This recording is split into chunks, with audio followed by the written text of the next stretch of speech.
이때까지 한 것을 쭉 한번 요약을 좀 요약 정리를 할 필요가 있어요. 그래서 어제 상당히 많은 양의 소화를 사실 했는데 좀 자세한 내용들은 앞으로 희망하기로 이 책이 올해 안으로 좀 나와서 여러분 지금 책상에 두고 보고 또 보고 하는 그런 그 기회가 됐으면 좋겠어요. 지금 책이 아마 2권으로 하자는 의견이 있는데 페이지 수가 너무 많아서 제가 이렇게 일일이 설명 못 드린 부분 참 많습니다.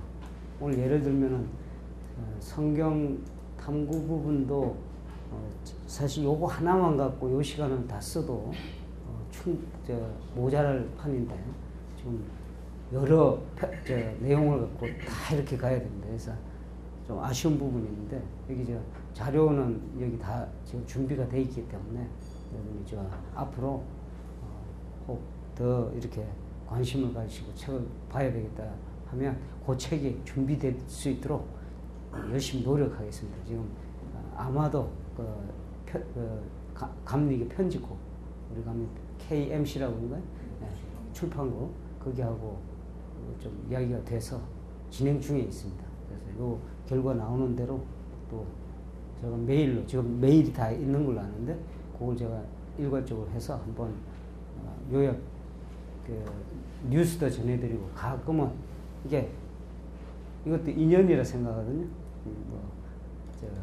불교의 인연이라기보다도 하나님 주신 귀한 인연인데 여러 모습으로 모였는데 그래서 만나고 세미나 해서 끝났다 이게 아니고 제 바람은 이게 형제 자매와 같은 이런 심정으로 서로를 위해 기도하고 그래서 계속 이렇게 관심을 갖고 이런 세미나가 됐으면 좋겠어요. 그래서 세미나라는 말을 사실 쓰기 싫었는데 딱히 다른 말이 없더라고요. 또 바꿔볼래도. 자, 정리를 한번 해봅니다. 디비니티에 대해서 우리가 했죠. 디비니티 하면 이제 그림이 쫙 그려지시면 좋겠어요. 디비니티가 뭐다 하는 게. 근데 디비니티 내용을 요약해서 본다 그러면 내용적으로 보면은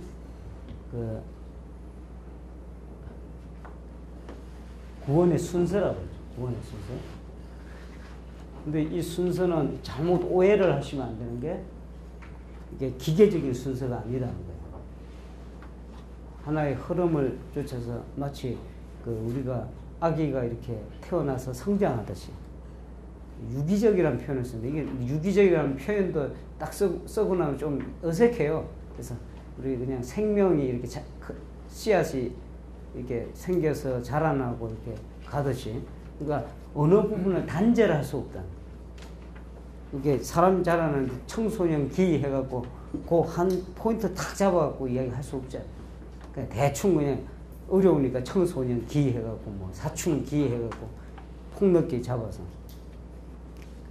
진행이 되는데 이 구원의 순서도 그렇다는 거죠. 이게 그냥 이루어지는 게 아니라 핵심적으로 계속 어떤 성장을 해가고 이루어져가는 이게 생명현상이에요. 생명현상. 처음에 회개라고 했습니다. 이게 디테일하게 보면 교단마다 다릅니다. 약간씩 달라집니다. 이게 구원의 순서가. 그러나 그 내용은 조금씩 달라지는 거는 개의치 마시고 골격은 이렇게 간다는 거예요. 회개에서 뭐가 있었죠? 신이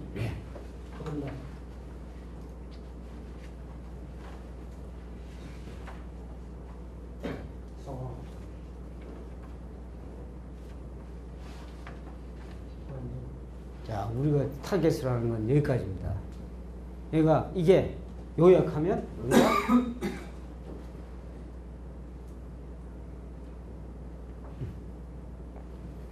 제가 어느 교회에 설교를 요청을 받고 설교 제목을 하늘 가는 길 했더니 그 목사님 처음 반응이 뭐였냐 재밌어요. 이거 장례식 때나 하는 건데 이러더라고요. 찬송가도 있잖아요. 하늘 가는 밝은 길. 그죠? 그래서 그거를 찬송가를 선택해서 부탁을 드렸더니 갸우뚱하시더라고요. 근데 이제 설교를 들으시고는 좀 이게 생각을 약간 바꾸셔서 반응이 달라지더라고요. 그래서 존 웨슬리가 이걸 위해서 평생을 살았다. 뭐뭐야 어쨌든 간에 이 타겟을 위해서 평생을 살았다. 아마 본인한테 이게 존 웨슬리가 이 하늘 강도 스스로 이렇게 살지 않았다면 이 목회가 불가능했을 겁니다. 근데 스스로 이 길을 살고 사는 과정에서 사람들을 도왔을 뿐이다. 나는 이렇게 생각해요. 그분의 목회는. 뭐 목회를 하려고 해서 무슨 전략을 짜고 목회 세미나를 하고 어떻게 뭐 플랜을 짜고 이게 아니라 내 마음속에서 하늘 가는 길을 추구하다 보니까 좀 더 알 수 있잖아요. 그러다 보니까 주변을 돌아보니 사람들이 어려워하고 같이 이렇게 복두두고 같이 가는 겁니다. 이게 교회가 되고 이게 모임이 됐다. 그래서 요 전체 과정이 이제는 명확하게 이해를 하는 그 기회들을 가지시면 참 좋겠다는 생각이에요. 그 존 웨슬리는 이 회개 문제, 이거 회개 이전에 회개를 다루려면은 이 문제가 다뤄져야죠. 원죄. 당연히 다뤄져야죠. 원죄 문제라든지, 그 다음에 하나님 형상의 문제라든지, 이 부분에 대해서 아주 깊이 있게 설교, 하나님의 형상이라는 설교도 있어요. 그래서 깊이 있게 다룬답니다. 그냥 넘어가지 않고, 우리는 그냥, 이렇게 해서 머릿속에 자칫 잘못하면, 회개, 증인 뭐 해서 이렇게 다 아는 것 같은데, 실제로 그러지 않는다는 거예요. 목회의 기본 플랜은 여기서 나와요. 여기서. 여기에 대한 명확한 이해. 회개가 무엇이고. 그래서 이거에 시간을 많이 쓰셔야 된다 생각해요. 그러면은 설교에 걱정이 없어요. 그렇게 생각합니다. 이거 방편이란 말 많이 쓰죠, 이게. 불교 용어 같기도 하고. 방편. 고수일수록 말입니다. 자, 여기 원주에서 오신 분 있어요. 원주. 자, 원주다, 여기. 원주. 인천에서 오신 분들 많죠. 또, 혹시 남쪽에서 뭐 오신 분 있어요? 여기가 서울이라고 치면. 서울 이렇게 되나? 이 정도 되겠죠. 대전에서 왔다 칩시다. 북쪽엔 뭐가 있을까? 북쪽에. 우리, 위로 가면 어디 나옵니까? 북쪽이? 의정부. 예, 좋습니다. 이 정도 해봅시다. 자, 여기 서울입니다, 서울. 자, 묻습니다. 서울 어떻게 갑니까? 하면은, 인천 사시는 분은, 예, 이쪽 방이면 동쪽인가요? 야, 동쪽으로 가시면 되는데, 이렇게 했죠. 원주에서 오신 분한테, 서울 어떻게 갑니까? 하는데, 똑같이 딱 굳어져 갖고, 동쪽으로 가시면 됩니다. 하면 어디 가게 돼요? 자, 진짜는 원주에 계신 분한테 어떻게 얘기하게 돼요? 서쪽으로 갑니다. 이렇게 얘기하거든요. 의정부, 마찬가지. 의정부에서 계신 분한테 서울 어떻게 가요? 하면 남쪽으로 가세요. 이렇게 얘기할 거 아니에요. 그렇게 당연하죠. 네, 대전입니다. 대천이 아니고. 대전에서 오신 분한테, 그분한테 서울 어떻게 가요? 했더니 북쪽으로 가면 돼요. 이런단 말이에요. 옆에서 가봐야 되고, 저 사람 틀이네? 돌팔이네? 뭐, 보니까, 이리 가라, 저리 가라 하지. 하나 맞는 게 없어. 근데 이 사람 틀린 겁니까? 아니죠. 이게 전체를 들여다보고, 전체를 들여다보면 정확한 길을 안내하시고, 목회가 이래야 된다는 거예요. 이거를 모르고 오는 사람마다 똑같은 거 적용한다 그러면 이 목회는 이거는 하수가 하는 거다. 전문가적인 그 시각이라는 거는 포커스가 훨씬 넓어서 이 전체를 포괄하고 있어야 돼요. 이 전체는 폭넓은 이해가 전제가 된 다음에 들여다보면 이렇게 하라는 방편이 나옵니다. 방편이. 근데 이걸 이해를 못하면 방편이 안 나옵니다. 그냥 원리만 갖고 이렇게 하시오, 저렇게 하시오.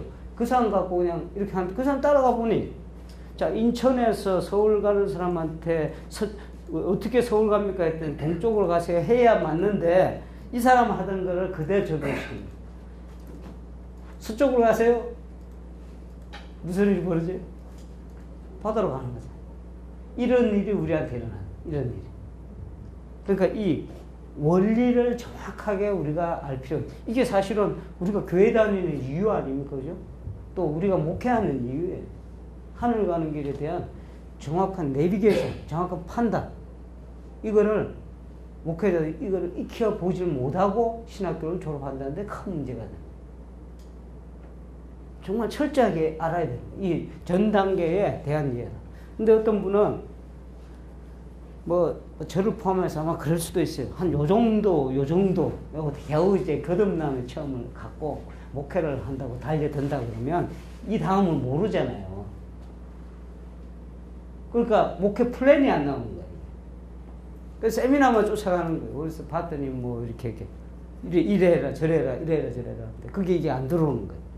그러나 이걸 정확히 알고 있으면 방편은 얼마든지 내가 갖다 쓸 수 있더라고. 보니까 사랑이 위해서 이런 거 하네? 그래, 이거를 요렇게 해서 이렇게 하면 요게 맞겠다.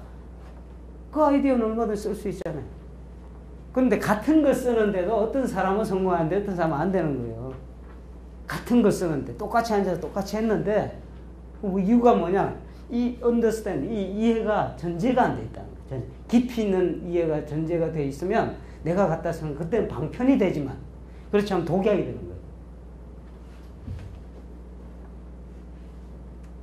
이해되죠? 이런 일 우리 많잖아요. 이런 실수를 우리가 많이 저질러요. 목회 과정 중에서도 인생살이 과정 지중에서도 많이 이거 저질러요. 여기에서 딱 들여다보고 이리 가세요 저리 가세요 이거를 해줄 수 있어야 되는 게 목회 지도자의 그 자리라는 거예요. 이게 안 되면 온 사람이 실망하고 돌아가겠죠.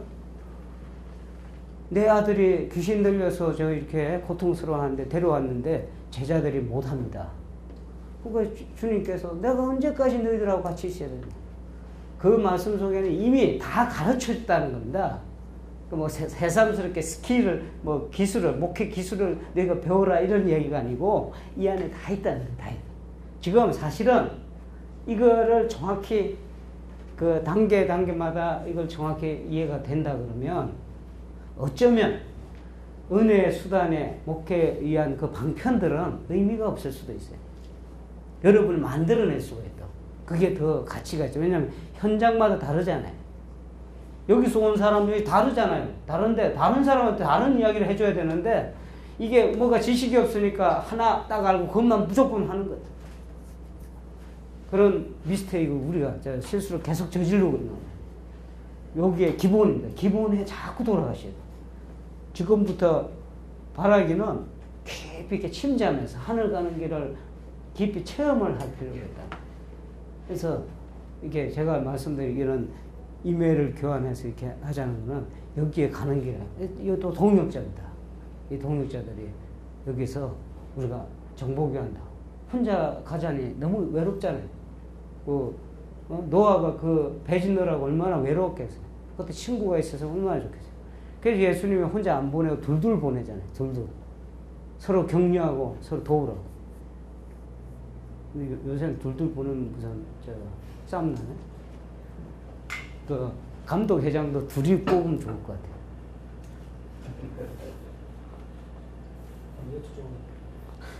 그래요? 부족해? 한 10명. 아니 뭐 그렇게 많이 원하면 한 10명 하시라고 그러지 뭐. 그럼 얼마나 좋겠어요. 그죠?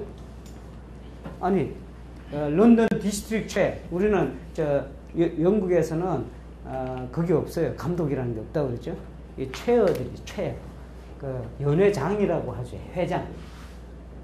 그 연회를 이끌어가는 회장들이 있는데 체어스 런던만 해도 세 사람 공동으로 합니다.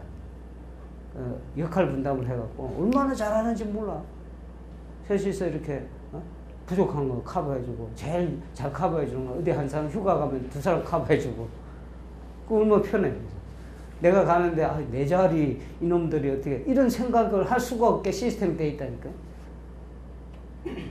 그냥 안타까운 부분이에요. 그죠? 이게 우리가 쓸데없는 에너지를 쓸데없는 데 쓰니까 이 기본에 충실하지 않으니까 교인들이 오겠어요? 한번 입장 바꿔놓고 우리가 생각할 필요가 있다. 왔는데 어떤 병원에 갔는데 어디가 아파서 갔는데 돌팔이라 생각이 되면 안 가잖아요. 가겠어요? 가는 거 바보지? 근데 우리가 이거 심각하게 생각해야 된다. 이게 제대로 돌아가고 있다면 이 이해가 제대로 진단이 이루어지고 하늘 가는 길에 이 하늘 간다고 하는 것 나중에 이게 존 웨슬리 44편에 정확하게 분석이 돼 있어요. 정확하게. 이 하늘 간다는 하늘이라는 의미 자체부터 시작해갖고 뭐 하늘 간다 이게 지난번에 우리 도창구에서 이틀간 44편 요약한 거를 갖고 집회를 한번 했었어요. 요 내용들을. 근데 이게 그렇게 중요해지는 거예요. 이게 왜 그렇게 중요하냐면 존 웨슬리는 여기에 대한 해박한 그림을 갖고 있다. 아주 정확한 그림을 갖고 있어요. 그러니까 얼마든지 도울 수 있는 얼마든지 누가 오든지 간에 그 기도의 파워가 있고 정확하게 진단하니까 대개 칭의가 뭐다. 칭의가 일어나면 우리 삶에 어떤 현상이 일어나는가를 알아야 될 거 아니에요. 거듭났어요. 거듭났구나. 저도 옛날에 이거는 제 경험상 이야기 말씀드리는 거예요. 제가 더 알아서 말씀드리는 게 아니고 거듭났구나 하고 보너겐 이런 이야기 많이 해요. 영국에서도. 그런데 안타까운 거는 거듭남이 일어남으로 해서 내 삶에 어떤 영향이 미치고 내가 어떻게 변화되고 내가 어떻게 삶이 이렇게 달라지는지 여기까지 정확하게 이해를 해야 됩니다. 그게 뭘 의미하는지 이런 것들. 아마 이거 시험 한번 보면 재밌을 거예요. 이렇게 했을 때는 목사님 모아놓고 이렇게 했을 때는 회개가 무엇인가 회개가 구체적으로 어떻게 해야 회개가 일어나는가. 목회 과정에서 이 과정의 돌파가 안 되면 여기가 못 간다고 그랬잖아요. 어제 유성준 교수도 똑같은 이야기 했잖아요. 돌파가 돼야 되잖아요. 근데 회개에서 돌파가 안 되는데 무슨 기대할 것이 있겠어요. 그러니까 자꾸 엉뚱한 것고 하려니까 목사는 힘든 거예요. 목사의 전문성은 여기에 있다니까요. 무슨 어디 가서 뭐 스피치 잘하고 이런 게 아니고 여기에 대한 체험과 이해. 이게 목회자의 전문성은 결판짓는 핵심적인 내용입니다. 이게. 여기에 살붙여가는 거예요. 살붙여. 이거는 명백한 이해가 이 모든 것은 하나님의 그레이스로 움직인다고 그러죠. 하나님의 그레이스가 어떻게 작동이 되는지. 회개를 이루는데 우리가 이루어지는 게 아니잖아요. 여기서 율법이라는 거. 율법은 두 가지 종류가 있다. 하나는 글로 새겨진 율법이요. 하나는 마음에 새겨진 양심의 율법이다. 이게 성령이 어떻게 이 율법들을 자극해서 회개로 영혼들을 이끌 것이며 이런 것들이 존 웨슬리가 싹 다 이야기했다니까요. 이야기를 해서 그러니까 이게 어떻게 사용을 해야 된다. 어떤 환경을 열어줘야 된다. 공동체는 무엇을 만들어줘야 된다. 이런 것들이 다 이게 움직이는 거예요. 준비가 되죠. 각 교회마다 다르잖아요. 방편이 달라지죠. 목사님 우리는 이렇게 해보겠습니다. 이게 된다니까요. 그때부터. 이 이해가 없이는 남의 거 쓰는 거지만 이해가 있고부터는 남의 걸 쓰더라도 내게 되는 거예요. 차이가 있죠? 그래서 그레이스가 이게 쭉 작동이 된다고 했죠. 그레이스가 여기까지. 한 번도 그레이스가 이게 사라지지 않아요. 여기에 대한 응답이 믿음이라고 그랬어요. 믿음. 이 믿음은 하나님이 요 과정을 가기 위한 중요한 도구로 하나님께서 만드신 하나의 장치입니다. 이 믿음. 그레이스에 응답할 수 있는 장치가 이 믿음이잖아요. 믿음이 어떻게 작동이 되는지, 어떻게 믿음이 성장하는지, 이거를 쭉 해서 또 존 웨슬리가 또 설명을 해요. 자, 이런 과정 전체가 펑션이 이루어지는 이 과정이 디비니티예요.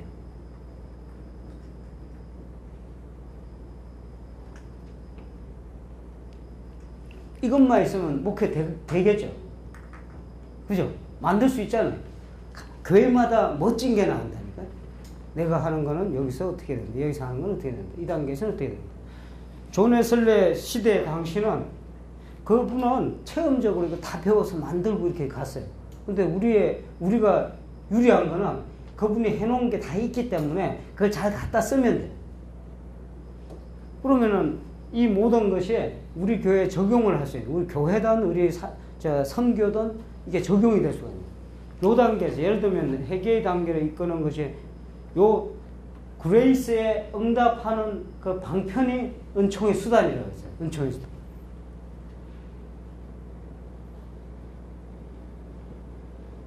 다른 말로 말씀드리면 은총의 수단은 바로 믿음을 성장케 하는 수단들입니다. 똑같은 이야기예요. 이제 뭐 말만 달라질 뿐이죠. 믿음을 통해서 우리가 은총을 받게 되잖아요. 그러니까 은총의 수단이라고 그러는 거는 바로 우리의 믿음을 불러일으키고 믿음이 성장케 되는 이 모든 과정을 바로 은총의 수단이다, 이렇게 요약할 수가 있어요. 근데 여기서 이제 여기까지가 이때까지 했던 모든 내용들을 압축해 놓은 이야기입니다. 근데 이 은총의 수단, 여기에 대해서 좀 더 고민을 해보셔야 돼요. 존 웨슬레는 이 은총의 수단을 활용했어요. 네, 새로운 팀 내려오니까 잠깐. 자, 어서 오세요. 대학원생인가요? 학부생입니다. 학부생. 잠깐 인사하죠. 네. 은총의 수단 하니까 이게 또 여기서 헷갈리는 게 있어요. 수단이라는 용어에서도 그런 말, means of grace인데,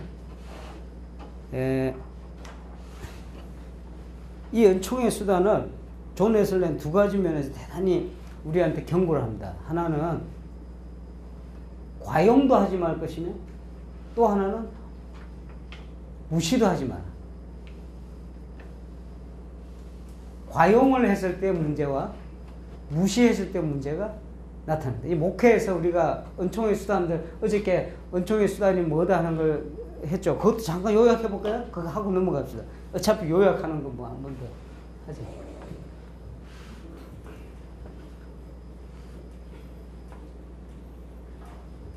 이 그림들이 이제 쏙쏙 들어와야 될 거예요.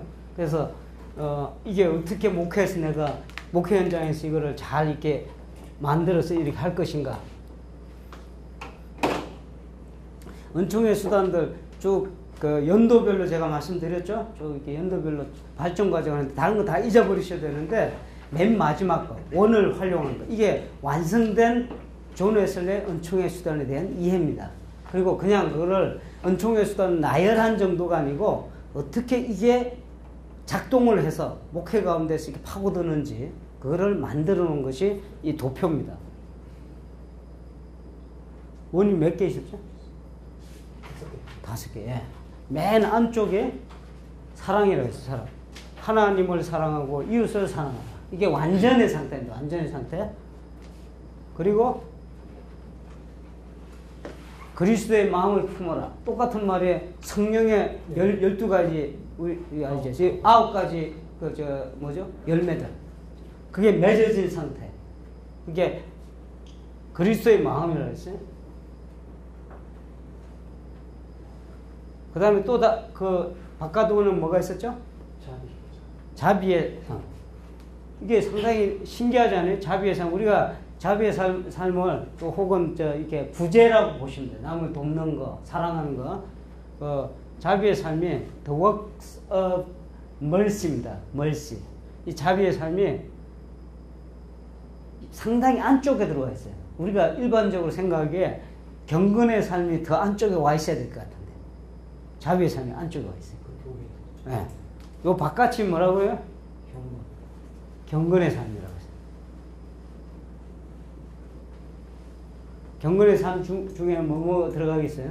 우리가 생각하는 기도, 성경 탐구, 성경 공부가 아닙니다. 성경 탐구, 그 다음에 성만찬, 금식, 예배 참여하는 거, 뭐 이런 것들이 경건의 삶. 우리가 일반적으로 교회에서 하는 그런 행위들을, 신앙생활의 행위들을 경건의 삶으로 포함을 시킬 수가 있어요.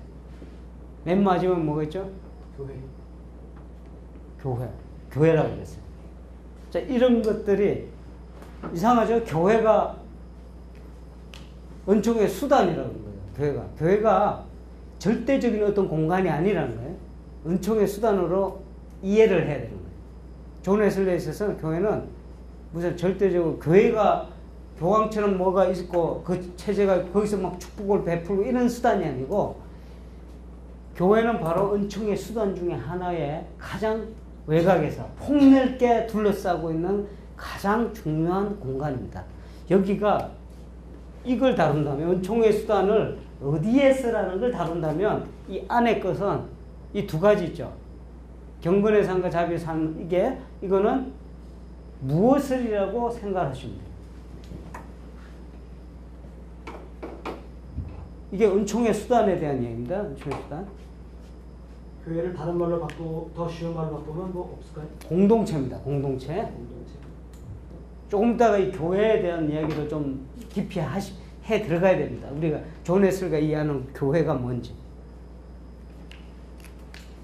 자, 요거를 하나하나 조금 이따가 들어가야 되는데 이게 방법론이에요. 존 웨슬리 목회 방법론이 여기에서 다 추출이 돼 나왔다고. 아까 말씀드렸죠?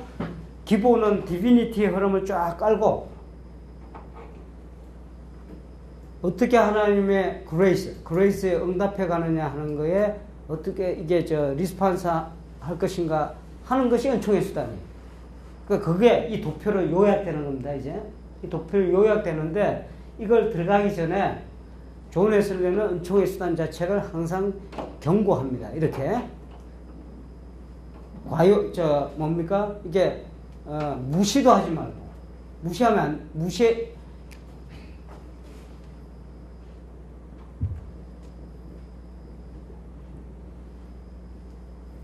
이 두 가지가 은총의 수단이 되었는데 가장 큰 장애물들입니다. 하나는 과신이고 하나는 무시예요. 과신은 어떤 경우냐? 지금 하고 있는 것이 이걸 통해서만이 하나님의 은총을 우리가 나가준다. 하나님을 내가 조정하는 거예요. 은총의 수단. 그럴 수 있잖아요.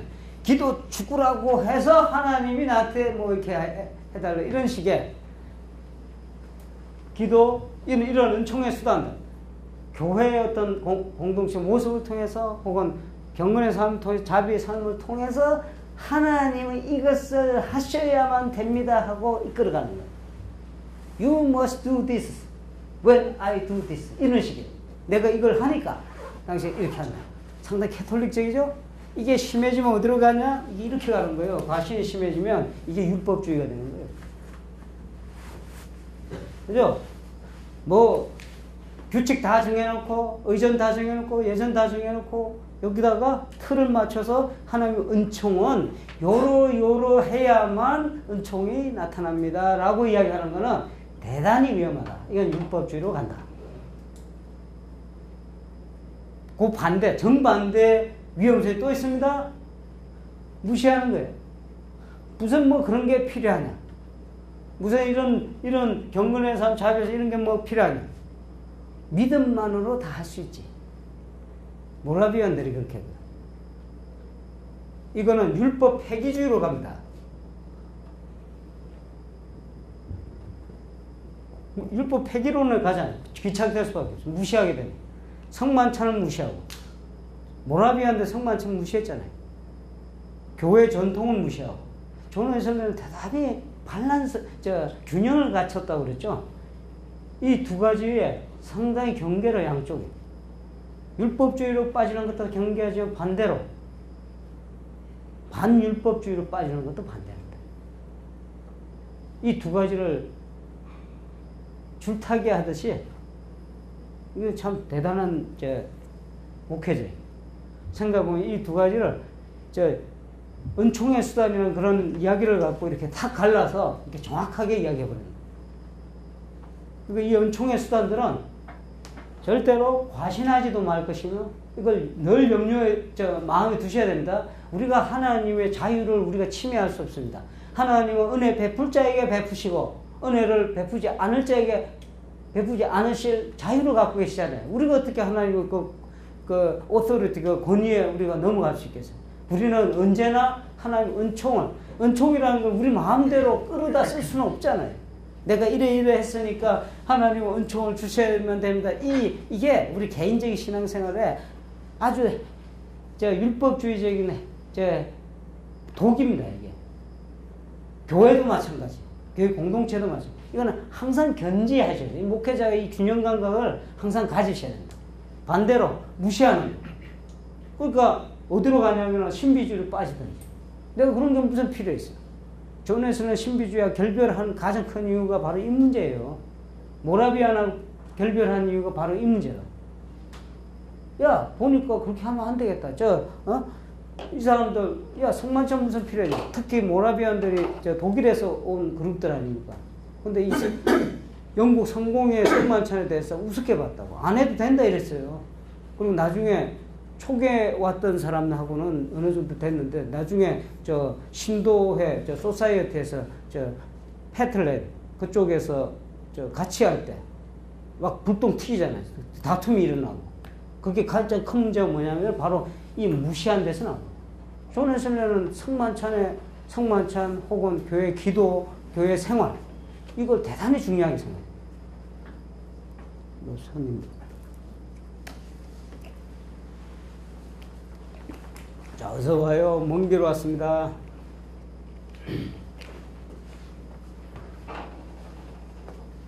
하나 안쪽으로 좀 앉으실래? 괜찮아? 뒤에 이게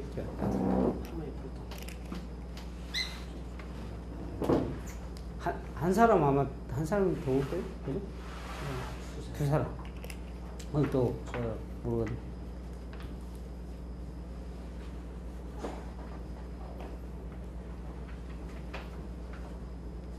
좀 더운데 나만 덥나? 문이 열려서 그런 거죠. 봅시다. 예.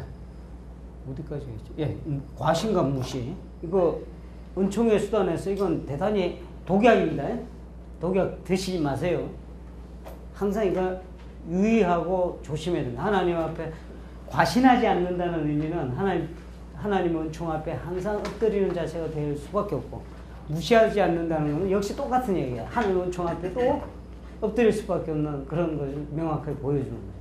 그 교회 전통을 우리가 존 웨슬리 그걸 말할 때 사변형 그걸 이야기했잖아요. 사변형 이제 잊어버리시고 한 3변형으로 봅시다. 그 밑에 베이직한 거는 아주 펀더멘털 깔려있는 건 뭐라고 했어요? 성경이라고 했죠. 성경의 프리즘으로 보라고 그랬어요. 프리즘으로. 그래서 성경이 이 안에 있고, 그죠? 성경 말씀. 자, 이 한 면이 이렇게 있는데, 여기 보면 전통이라는 면이 있겠죠. 전통. 이 전통은 그냥 전통이 아니고, 교회가 지녀왔던 의존적 전통이든, 교회가 어떤 신앙적 전통이든, 어떻게 보면 경건의 삶 전체를 포괄하는 내용들. 이게 여기하고 관련이 있어요. 그 이야기가 전통이라 말하는 그 전통이 이 은총의 수단하고 관련이 있는 것들. 또 한 부분이 뭐 이성이 나오죠. 나중에 이것도 이야기할 겁니다. 그 다음에 또 하나가 뭐죠? 체험이나 체험. 이런 걸 말할 때도 똑같은 각도에서 이야기해요. 이게 무시, 과신과 무시, 이 밸런스를, 줄타기를 언제나 하고 있다. 언제나. 근데 여하간, 요거를 또 이 그림을 기억을 하셔야 돼요. 이게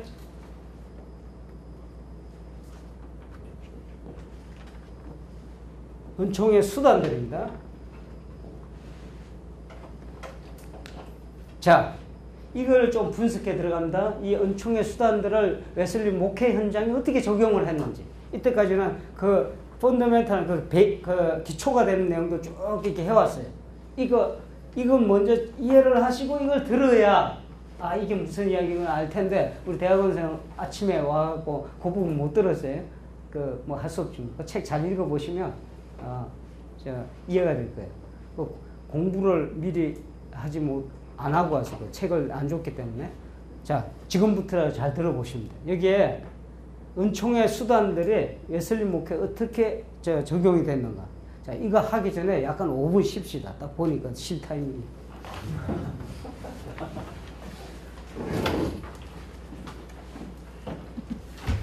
그래야 목회 구조가 또 달라지니까요. 아까 말씀드렸죠?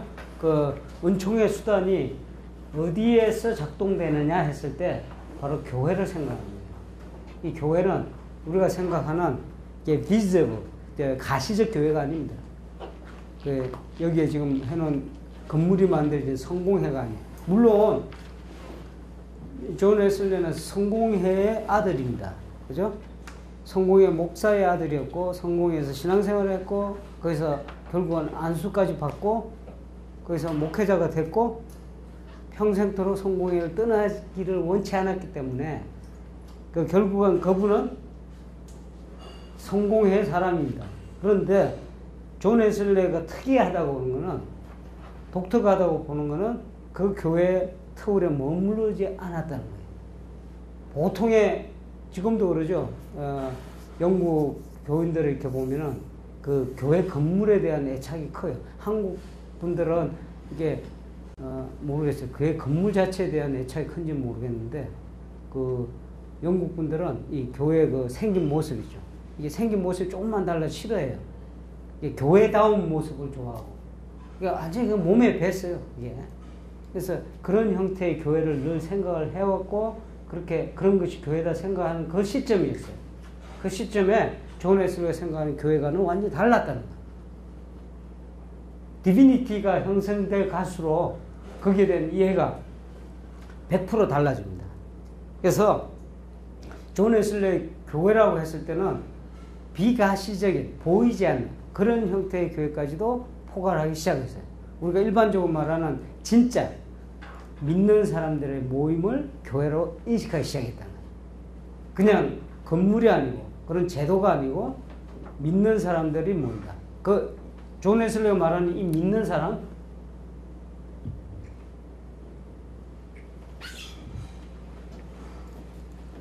그냥 교회 등록한 사람이 아니에요. 이 믿는 사람이라고 그러는 거는 구체적으로 말하면 존 웨슬리의 의법에 따르면 의인이라고 그러고, 의인. 또 존 웨슬리는 때때로 이 믿는 사람을 거듭난 사람이다 라고도 이야기하고, 사실은 의인과 거듭난 사람이 이게 동의어입니다. 존 웨슬리에 있어서는 이렇게 설교 44편을 쫙 이렇게 리딩해 가시면 이 언어에 대한, 이 용어에 대한 것이 이해가 금방금방 생겨요. 그래서 이런 거하고 다 동일한 용어들입니다. 믿는 사람이라. 이런 사람들이 모여서 있는 모임을 교회로 인식하기 시작했다. 그전에는, 이게 쉬울 것 같은데, 그렇게 쉬운 게 아니잖아요. 지금도 우리도 지금 살지만, 교회 하면은, 예를 들면 무슨, 은강교회 하면 교회 모습을 생각해도, 교회 출석한다면 그 교회에 들어가는 걸 말하는 거고, 교회 멤버가 되는 걸 말하고, 이렇게 이야기를 하는데, 이 사람이 생각하는 교회관은 완전히 달랐다는 거예요. 이 구조 하에서 은총의 수단, 그러니까 교회가 별도로 있는 것이 아니고, 딱 떨어져서 별도로 있는 것이 아니고 은총의 수단 중에 하나로 인식했다는 게 너무나 중요해요. 하나님의 은총을 수용하는 그런 장소다 하는 거예요. 만일에 그렇지 않다면, 교회가 하나님의 은총을 수용하는 장소가 아니었다고 한다면 존 웨슬리에게 있어서 그는 더 이상 교회가 아니다라고 결론을 내리죠. 교회가 있어서 거기서 뭐 은총을 베풀어주고 이런 식의 모습은 존 웨슬리에서 이해할 수 없는 그 이야기예요. 그러니까 교회 공간, 하나님의 은총이 베풀어질 수 있는 모든 공동체를 통틀어서 교회다라고 이야기해요. 아주 좋은 음악 소리 좀 계속 키지. 자,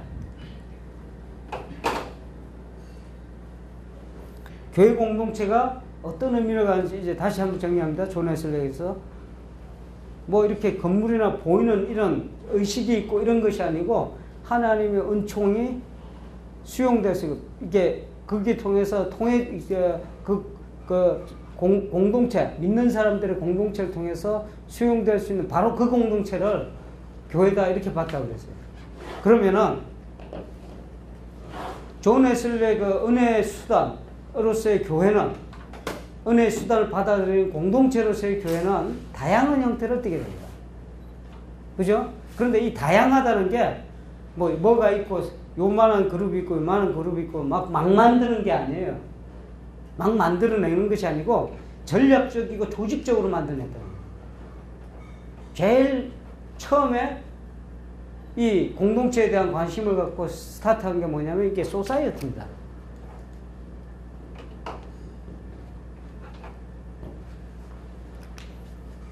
이 소사이어티. 번역하면 뭐가 되냐? 신도. 이제 요새 말로 그냥 번역하면 21세 용어로 하면 사회 이렇게 하면 됩니다. 좀 이상하잖아요, 그죠? 사회가 아니고 이게. 그래서 소셜, 목사님 말씀하시네? 김성국 목사님 말씀하시네? 그래서 소셜이라는 표현이 사회적 성화, 소셜 생티피케이션, 사회적 성화, 이거는 잘못된 용어다 하는 거예요. 존 웨슬리는 그런 의도로 말을 하지 않고, 어찌 대학원생들 다른 이야기 나한테 좀 들었거든요. 우리 총장님 말씀하신 거하고, 그거하고, 약간 다르게. 얼른 들어와요. 야, 우리 지금 현재 홍일점이 우리 환희가. 들어와요. 저쪽 뒤에 앉았더니 거기에 저 카메라만 안 가리면 돼.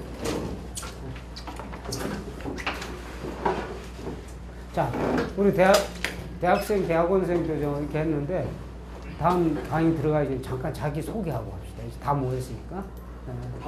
저 자리 먼저 잡은 뒤에 있는 친구들 자기 이름하고 이렇게. 자, 지금 우리 디비니티가 뭐다? 또 디비니티의 기초에서 어떤 디비니티가 어떻게 작동하는지, 그 다음에 거기에 기초한 목회가 어떻게 전개되는지 이 단계와 있어요.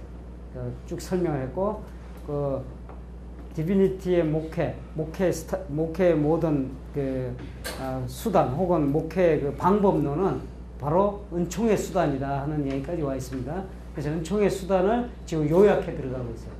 은총의 수단은 이렇게 원으로 이렇게 전개된다고 그랬어요. 이게 해서 어디로 전개돼 들어가냐면은 이제 교회로부터, 교회도 은총의 수단, 공동체입니다. 교회 공동체. 그 다음 경건의 삶, 자비의 삶, 그리고 이 과정들을 통해서 그리스도의 마음을 갖게 되고 열매를 얻게 되고, 마침내는 하나님을 사랑하고 이웃을 내 몸과 같이 사랑하는 완전한 상태로 돌입하게 된다 하는 것이 이 지금 은총의 수단의 지금 전개 과정. 그런데 지금 우리가 어디까지 와 있느냐면 여기까지 와 있어. 지금 교회에서 지금 머물고 있다고. 지금 하다가 중계하고 있는데, 자, 다시 집중한다. 교회 공동체는, 존 웨슬리의 교회 공동체는 은총의 수단으로서의 공동체였다. 이런 걸 염두에 두셔야 돼요. 별도로 떨어진 하나의 별도의 기관이 아니고 하나님 계시고 이렇게 따로 있는 교회가 따로 있는 교회론, 이렇게 해서 그 교회론을 따로 분석하고 할 수 있는 그런 대상이 아니고 철저하게 은총의 수단 안에서, 이런 구조 안에서 움직이고 있다 이거였어요. 그러다 보니까 교회라고 했을 때 건물이 아니고 믿는 자들의 모임이다. 그 믿는 자는 의인이다 하는 이야기가 있어요. 우리가 생각하는 일반적으로 그냥 믿는 자, 교회 출석하는 자가 아니고 정말로 예수 그리스도를 나의 구주로 받아들이고 신앙을 고백하고 거듭난 상태에서 의인의 체험을 하는 그런 사람들의 모임을 바로 교회라고 했어요. 근데 이 교회 공동체에 어떻게 하면은 이 공동체를 통해서 하나님의 은총을 받아들이는가에 초점되어 있어야겠죠. 교회라는 거는, 교회의 존재 이유는 하나님의 은총을 우리가 어떻게 하면 하나님의 은총을 접할 수 있는가 하는 것이 교회의 존재 이유가 되는 거예요. 이제 명확해졌죠? 거기에 따라서 다양하게 전개된다 했어요. 그런데 이 다양하게 전개되는 공동체들은 모두 이렇게 다양하게 전개되어가고 있는 공동체들은 이렇게 분리된 것이 아니고 그냥 아무렇게나 다양한 것이 아니고 뭔가가 오더가 있습니다. 인 오더. 어떤 질서가 잡혀 있고 뭔가 계획이 잡혀 있어요. 그 계획은 바로 디비니티의 흐름에 따라서 움직이고 있다 하는 것을 염두에 두셔야 돼요. 그게 어떻게 가는지 보셔야 참 대단한 사람이에요. 존 웨슬리. 우리 멋진 선배인데, 감신 공부를 하는데 감신 선배를 두지 말고 여기 선배를 둬요. 존 웨슬리 진짜 우리 선배입니다. 생각을 해보세요. 자, 어떻게 전개되는 소사이어티를 말씀드렸어요. 첫 그 공동체가 소사이어티 형성될 때 그냥 된 게 아니고 어느 날 1739년도 어느 날 존 웨슬리가 있는데 8명 내지 9명의 사람들이 찾아옵니다. 찾아와서 그 존 웨슬리가 옥외 집회 다니기 시작하고 사람들 만나기 시작하고 복음을 전하기 시작하니까 무슨 일이 일어나냐면은 사람들이 회개의 복음을 들었어요. 회개의 복음. 그러다 보니까 이게 괴로운 거예요. 내가 어떻게 하여야 구원을 얻겠습니까? 하는 그런 질문이 생기기 시작했다. 질문이 생기니까 존 웨슬리를 찾아오셔요. 그 전에 집회가 있다고 그랬죠. 존 웨슬리에게 보는 거는 집회도 교회입니다. 옥외 집회도 교회의 현장이었어요. 이게 건물로 이렇게 막아놓은 것이 아니라 어디서든지 존 웨슬리를 만나는 사람마다 복음을 전했고 그 모든 것이 교회의 현장입니다. 이거 대단히 중요한 이야기예요. 지금 the world is my parish라고 하는 이 의미가 우리가 해외로 선교사 보내서 이런 이야기가 아니라 그랬어요. 모든 현장, 모든 삶의 현장 사람들이 있는 곳이라면, 영혼이 있는 곳이라면 바로 교회 현장이 됩니다. 우주적인 교회입니다. Universal Church. 우주적인 교회를 존 웨슬리는 그리고 있다는 거예요. 그때 당시에 교회라고 그러면 앵글리칸 교회밖에 없었는데 사람들의 마음속에는 이걸 깨트리고 그걸 봤다는 것은 참으로 하나님의 은혜가 아니고서 이건 불가능합니다. 근데 존 웨슬리는 그걸 마음에 담았어요. 아하, 이게 정말로 교회구나. 그래서 가는 곳마다 복음을 전하는데 첫 번째 교회 모습 사실은 소사이어티 이전에 뭘 했느냐면 옥외 집회들이에요. 그 집회들 있죠. 여기에서 집중적으로 뭘 선포를 하냐면 회개의 복음을 전한다.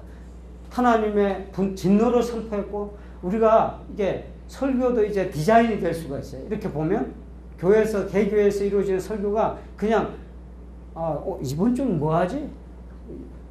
저도 그랬으니까 이번 주는 뭐 하지? 설교 제목 이거 해야 되는데 주일날 아침까지 설교 준비가 안 돼갖고 고민하다가 이게 해야 되겠다 이렇게 하는 경우도 많죠. 근데 존 웨슬리는 그렇게 하지는 않는다는 얘기예요. 어느 공간에서 무엇을 전해야 될지 명확하게 알고 있었다는 거예요. 그게 어디서 나오냐? 이 디비니티 흐름을 명확하게 깨뚫고 있다는 거예요. 그러니까 공동 집회, 이런 집회에서 무슨 축복받아 이런 이야기보다는 철저하게 회개 복음을 던집니다. 회개 복음. 사람들 초빙을 하는 거예요. 사람들이 여기서 거꾸러지기도 하고 눈물 흘리기도 하고 이런 사람들이 이제 흘러 들어오겠죠? 그런 사람들을 위해서 아까 말씀드린 8 내지 9명 최초에 와갖고 어떻게 하여야 구원을 얻겠습니까? 하는 사람들을 액셉트한 것이 소사이어티. 소사이어티는 간단합니다. 했던 게. 3가지 원리밖에 없었어요. 신도회라고 번역을 하는데, 신도회, 그냥 신도들의 모임, 뭐 괜찮겠죠. 그 신도에 대한 설명을 쭉 하는데, 연합신도의 규칙, 그 유명한 연합신도의 규칙을 만들게 되는데, 웨슬리가 이렇게 이야기해요. 왜 신도회가 필요합니까? 라고 하는 질문에 이렇게 이야기합니다. 경건의 모양만을 가지는 것이 아니고 능력을 추구하기 위한 것이다. 이렇게 얘기해요. 이게 신도의 목적이에요. 사람들이 교회에 많은 사람들이 있었거든요. 그때 교회 참여하고 성찬식 참여하고 버릇처럼 참여하고 그런데 그게 아니고 그런 것을 보면서 이런 모양만 있는 것이 아니라 능력을 추구해야 된다는 것이 확고한 존 웨슬리의 생각이었어요. 그래서 능력을 추구하기 위한 사람들의 모임이다. 이렇게 이야기합니다. 그래서 3가지 중요한 걸 이야기합니다. 3가지. 첫 번째, 기도하기 위해서. 신도의 원칙이에요. 기도하기 위해서. 2번째, 하나님의 권고의 말씀을 듣기 위해서. 3번째, 사랑 안에서 서로 돌보기 위해서. 심플한 그 모양이에요. 그 이상의 레귤레이션이 없어요. 첫 번째, 뭐였어요? 기도하기 위해서. 함께 기도하기 위해서. 그 다음에 권고의 말씀을 받기 위해서. 그 다음에 사랑 안에서 서로 돌보기 위해서. 신도의 회원이 되는 조건 간단했어요. 딱 이게 참 재밌는 말이에요. 오직 한 가지 조건만 있다. 존 웨슬리가 하는 말이에요. 오직 한 가지 조건만 있다. 다가올 진노를 피하고 그들의 죄로부터 구원함을고자 갈망하는 사람들이다. 레귤레이션이 없어요. 누구든지 올 수 있는데 하나님 진노의 두려움을 피해서 구원받기 원하는 사람이면 누구나 들어와라. 이게 신도예요.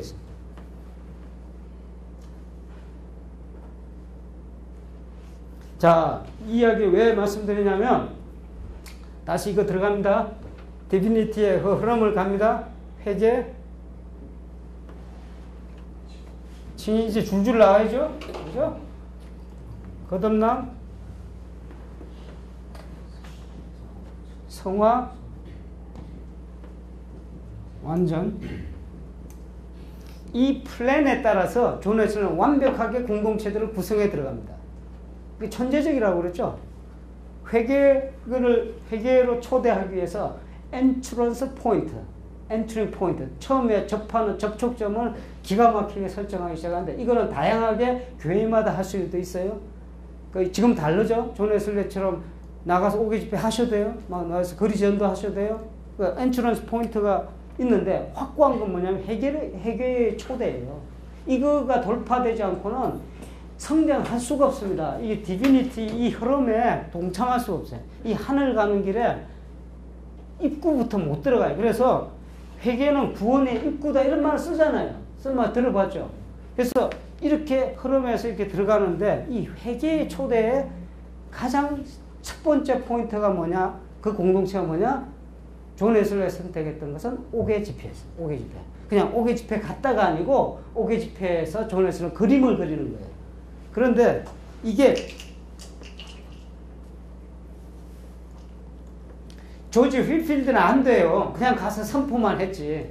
이게 거두지를 못한다. 이 다음 단계로 넘어가지 못해. 근데 여기서 옥외 집회에서 뭔가를 존 웨슬리를 보면서 그 다음 단계, 하나님 섭리죠. 존 웨슬리는 그 다음 단계 이 신도회 만들 생각을 하는 겁니다. 그 신도회가 소사이어티가 이때쯤 구성이 돼요. 원래 소사이어티 목적은 바로 아까 말씀드렸죠. 경건의 능력을 추구하는데 세 가지 기도하고 공고의 말씀을 듣고 또 하나가 뭐였죠? 서로 사랑하고 서로 돌보는 거예요. 그런데 이게 회개에 직접적인 영향을 못 미쳤어요. 왜냐하면 사람은 1차적으로 걸르기 시작을 했는데도 불구하고 서로 팀을 이루어서 서로 돕기 시작하고 하다 보니까 영적인 교제가 일어나기는 했는데 깊이에 있어서 적용이 안 되는 거예요. 그래서 고민하기 시작합니다. 존 웨슬리. 고민하다 보니까 어느 날 여러분 잘 아시는 한 사건을 경험하게 되는데, 그게 뭐냐면은 그 캡틴 포이라는 사람. 그 사람이 사실 그 브리스톨에서 그 뉴룸 지으면서 빚을 졌잖아요. 존 웨슬리가. 그래서 빚을 지고 이거 빚을 어떻게 갚을까 고민하고 있는데, 캡틴 포이라는 사람이 와갖고 내가 하나 안을 내겠습니다. 우리가 신도회에 있는 사람들 그룹핑을 해갖고 여기서 12명이나 이렇게 해서 한 조를 다 이렇게 만들어서 헌금을 거둡시다. 완페니 운동. 그게 완페니 운동의 시작이죠. 그렇게 해서 이렇게 하다 보니까 가서 헌금을 거둬왔잖아요. 그 포이라는 사람이 제안하면서 대단히 큰 역할을 했어요. 그러면은 못 내는 사람은 어떡하냐? 그럼 내가 내겠습니다. 이렇게 시작이 된 거예요. 속장인 내가 내겠습니다. 그게 클래스 미팅의 시작이었어요. 그런데 그걸 가만히 들여다보니까 존 웨슬리가 신도에 아까 이제 소사이어티에서 이루어지는 일들이 불만족스럽거든요. 이게 이래 갖고는 안 되겠다 하는 시점이었어요. 시점이었는데 그 시스템에서 소그룹, 더 쪼개진 소그룹에서 그 클래스 미팅에서 헌금 가져오는 것도 가져오지만 헌금만 가져옵니까? 와갖고 리더가 하는 말에 저희 웨슬리 목사님 이렇게 저 보니까 어떤 사람이 이렇게 코가 어떻고 이 사람 머리 깨져서 어떻고 부부 싸움에서 어떻고 이거 다 이렇게 보고를 한단 말이에요. 들어보니까 야 이게 이렇게 가야 되겠구나 해서 결론을 내린 게 클래스 미팅에 일대 전환이 이루어지는 거예요. 그게 어떤 포인트를 두냐면은 회계에서 칭의로 이룰 수 있는 하나의 안내적인 역할을 하는 공동체. 디비니티에서 움직이죠? 디비니티에서 그게 바로 뭐가 되냐면 클래스 미팅이 되는 겁니다. 그게 조직이 무조건 클래스 미팅 만들려고 생각하지 마시고 적절하게 보셔야 돼요. 적절하게. 어느 포인트에서 어떤 사람이 어떤 영적 요구를 갖고 있는지. 그걸 하려면 뭐부터 해야 된다고요? 디비니티에 대한 철저한 이해가 있어야 된다고 그랬잖아요. 이거 없이는 동쪽에서 원주 사는 분 보고 서울 어디로 가야 됩니까 하는데 자꾸 동쪽으로 더 가라 이렇게 하는 미스테이크를 하게 된다고. 모르니까 내가. 그러니까 여기에 대한 이 흐름에 대한 명확한 이해를 갖고 있으면 적절한 대답을 내려줄 수 있다고. 적절한 대답이 공동체 형성에서도 마찬가지예요. 그거 모르고 그냥 셀 목회니 무슨 목회니 밴드 목회니 이거 쫓아다니다 보면 아무것도 건지지 못한다고. 그게 뭐하고 똑같으냐면 원주 사는 사람 보고 저기 동쪽으로 가라. 서울 가려면 동쪽으로 가라 하는 얘기. 그전에는 인천 사는 사람 보고 동쪽으로 가라 그랬거든. 그러니까 그걸 그대로 적용해서, 원주 사는 사람, 목사님 보고, 목사님이 저한테 서울 어떻게 갑니까? 물었는데, 동쪽으로 가면 돼요. 왜냐하면 예전에 동쪽 가는 게 됐으니까. 그러니까 맞지도 않는 옷을 입힌단 말이에요. 그러니까 교회 돌아가는 시스템에서 그 교인들의 신앙 성장이 일어나질 않아요. 안 맞는 음식을 주는데 어떻게 되느냐면, 개개인마다 다르겠죠? 근데 존 웨슬리는 정확한 클래스 미팅 포인트에서 이걸 만들 단계에서는 이게 필요한 이유를 알았다. 사이즈도 결정을 했고. 그 여기에 핵심적인 내용은 뭐냐면은 회개에서 칭의의 은혜를 경험할 수 있도록 끊임없이 자극하는 거예요. 그래서 직고가 나오는 겁니다. accountability.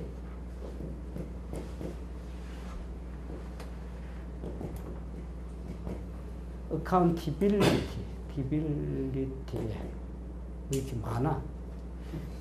account라는 건 뭔지 아세요? account. accountants 이러면 뭐죠? 회계하는 거예요. 회계. 이 회계가 아니고,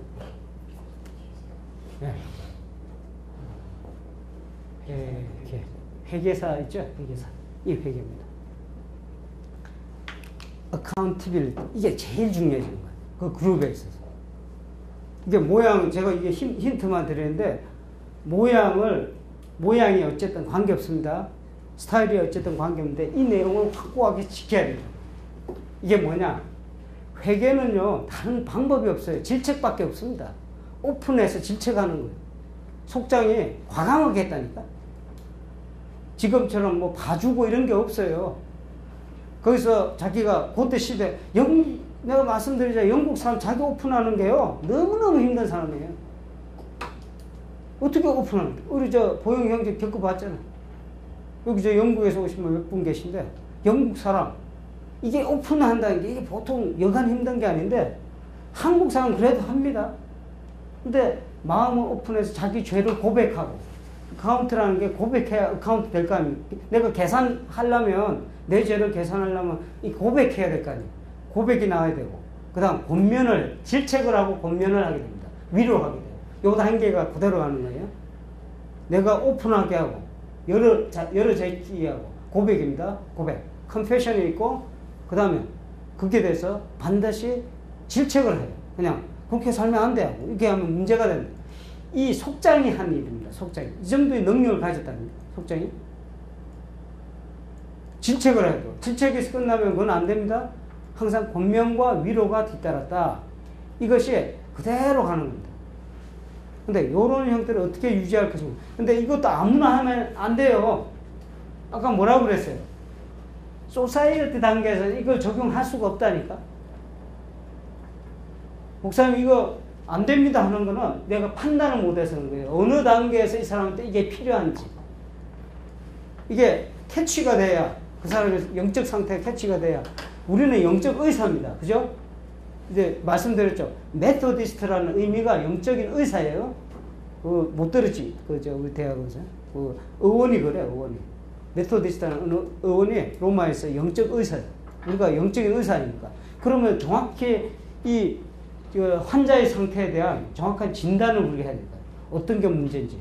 이게 없으니까 엉뚱한 적용을 하는 거예요. 처방전을 내려도 처음에 와서 이 사람한테는 위로와 권면, 아까 얘기했듯이 따뜻함과 서로 돌보는 요 단계에서 해야 될 일을 이걸 들이미니까 이게 통하냔 말이에요.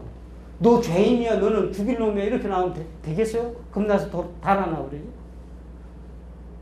근데 존 웨슬리는 소사이어티에서 형성된 사람 중에서 이 갈망이 느껴지는 사람들 셀렉션을 했어.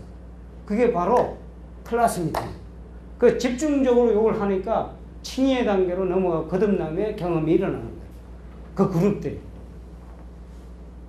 거기에서 또 정말 존 웨슬리 대단한 거는 이 속장의 역할입니다. 속장이 시원찮은 갈아치워라. 어서 오세요. 속장이 시원찮으면 갈아치워라.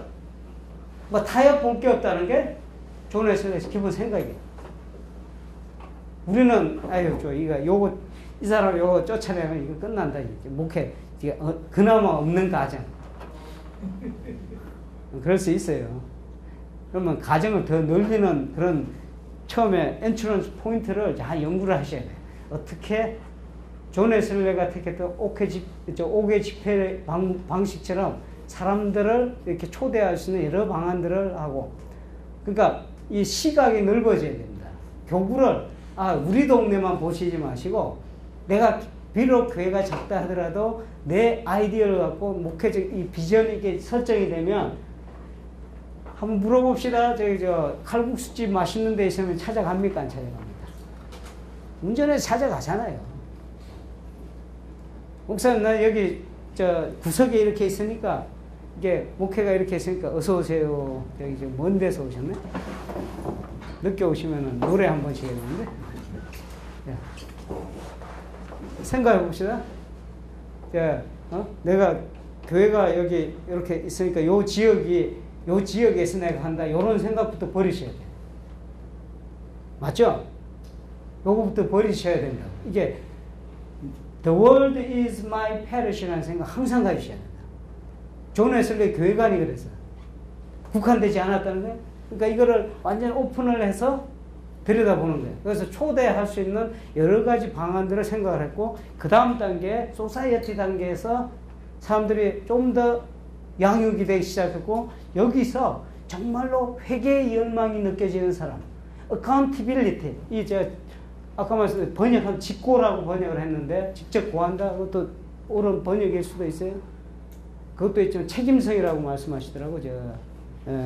유성준 박사는 그래서 책임성이라는 표현을 쓰는데, 그렇죠. 자기에게 책임을 지는 거니까 그것도 일리가 있어요. 그러니까 제가 보기에는 이걸 회개한다. 이런 표현을 쓴 게 더 정확하게 청산한다. 청산할 수 있는 분위기를 만들어줘요.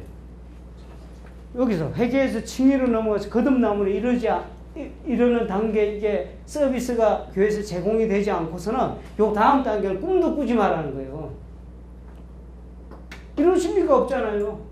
이게 가는 건데, 이게 앞으로 가는 건데. 텔로서, 목적을, 이 완전이라는 목적을 향해 가는 것이 디비니티라고 그랬어요. 디비니티 전체 폭이 여기에서 한 단계가 아니고 이 전체를 포함하는 거라고 그랬어요. 이 흐름에서 이렇게 쭉 가는데 하나님의 은총이 쭉 흐른다고 그래서 그 은총을 받아들이는 순간순간의 모든 것들이 이 공동체 첫 번째, 이 은총의 수단의 첫 번째, 이 첫 번째 모든 구조 속에서 이루어지는데, 첫 번째 엔트런스 포인트는 옥외 집회였고, 거기서 들어온 사람이 셀렉션 돼서 소사이티 넘어갔고, 소사이티 중에서 사람들 들여다보니까 영적인 욕구가 이 사람들 칭의로 넘어갈 단계구나 파악이 돼서 이 사람들 푸시하는 겁니다. 밀어붙이는 거예요. 그래서 클래스 미팅에서 거듭남이 처음에 일어나고, 이 사람들이 일꾼이 되는 거예요. 엄청나게 일꾼이 돼요. 처음에는요, 소사이어티 단계에서부터 말씀이 많았어요. 어떤 사람은 되니 안 되니 별 사람 다 들어올 거 아니에요. 그런데 존 웨슬리는 대단한 사람이에요. 확고합니다. 소사이어티 기본 원칙에 맞지 않는 사람. 소사이어티에 해야 될 거는 딱 세 가지였거든요. 아까 설명을 안 드렸는데, 세 가지 뭐냐면은 하지 말아라 하는 게 있어요. 하지 말아라. 악한 것은 하지 말아라. 해라. 선한 일을 해라. 그 다음에 하나님의 정하신 모든 그 예전들, 거기에 열심히 참여. 이 세 가지였어요. 나중에 또 뭐 안에서 설명할 기회가 있을 겁니다. 이 안에 들어가면 들어가서, 이게 지금 목회 방법론에서 계속 들어가야 돼요. 여기서만 머물면 안 되고. 자, 클래스 미팅 단계에서도 또 들여다보니까 거듭남에서 계속 오늘 한국교회 많은 문제가 이 거듭남 성화 단계를 못 갑니다. 여기서 스톱돼 갖고 원위치에 가는 그런 케이스가 많거든요. 여기 뭐가 키 이슈냐면은 죄를 극복하는 게 문제가 돼요. 죄를 극복하는 거. 거듭남에서 성화 단계의 가장 큰 이슈는 내가 거듭나면 과거의 죄는 사함을 받고 미래의 죄에 대해서 내가 이길 수 있는 힘을 획득을 하지만, 그러나 가는 여정에 아이들이 넘어지기도 하고 깨지기도 하잖아요. 여기서는 아직 아이니까. 아이의 믿음이라고 그랬어요. 어제부터 쭉 이 강의를 해왔기 때문에 오늘 오신 분은 그냥 저런 이야기 했나 보다 이렇게 넘어가시면 돼요. 그래서 아이의 믿음 단계에서 성숙해서 청년의 믿음, 장년의 믿음으로 이렇게 넘어가는 단계에서 걸리는 가장 큰 넘어지도 깨지는데, 넘어진 애를 못 일으키면 교회는 다시 망가지는 거예요. 그 교인들을 원위치시키는 그런 결과니까. 이걸 위해서 영적 의사들인 우리 목회자들은 명확한 이해가 있어야 된다고 했죠. 전 과정에. 이게 정말로 필요합니다. 영적인 해부도입니다. 해부도. 이게 마음에 언제나 그려져서 야, 이 사람은 여기 와 있구나. 그러면 여기에 대한 도움을 뭘 줘야 되겠다. 여기서는 죄를 극복하는 능력을 부여해줘야 되거든요. 그 성화의 은총에 하나님이 여기서 대비하는 성화의 은총이 이렇게 흐른다고 그랬죠? 똑같이? 성화의 은총을 어떻게 받아들이느냐 하는 게 제일 중요하다고 그랬어요. 그게 응답하는 그 단계에서 중요한 것은 죄를 극복하는 건데, 죄를 극복할 수 있도록 도와줄 수 있는 시스템. 그게 뭐였냐면 반드였어요. 반드 뭐 목회 이거 이렇게 가시면 안 돼. 반드 목회를 무슨 소그룹해서 교회를 뭐 이게 부흥식 이런 게 아니었다는 거예요.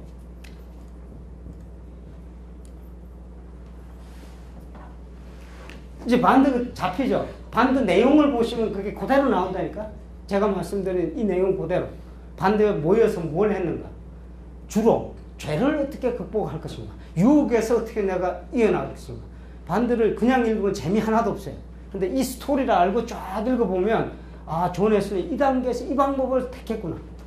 자, 초기 단계, 엔트런스 포인트, 들어가는 초청하는 단계, 소사이어티, 양육하는 단계, 그 다음에 클래스 미팅, 친위의 은총으로 받아들이는 단계, 그 다음 밴드, 성화의 은총으로 앞으로 나가는 단계. 성화가 돼서 어떤 사람들은 정말 이 단계에 가서 완전히 이런 사람들도 있었어요. 그런 사람들을 모아서 또 뭔가가 필요하잖아요. 제가 말씀드렸죠? 소셜 생티케이션, 이게 의미가 잘못됐다고 그랬죠? 사회적 성화, 이게 사회적 성화니까 무슨 개인적 성화고 이게 대비되는 개념으로 자꾸 생각하는데 이게 아니라는 거예요. 그때는 그런 개념 자체가 없어서 존 웨슬리가 생각했던 사회적이라는 거는 코뮤니얼이라고 그러죠. 함께 가는 거. 절대로 혼자 못 갑니다. 이 길이 워낙에 이게 고독하고 외로운 길 아니에요? 좁은 길 아니에요? 이 하늘 가는 길이, 이 걸어가는 길이 너무나 힘들기 때문에 친구 하나 있는 게 그렇게 귀한 겁니다. 여러분, 동역자가 있다는 게 얼마나 귀한 일이에요. 그러니까 가는데 이 단계 가서도 소수의 사람이지만 그런 사람이 있더라 하는 거예요. 그래서 만들어 놓은 것이 Selected Society.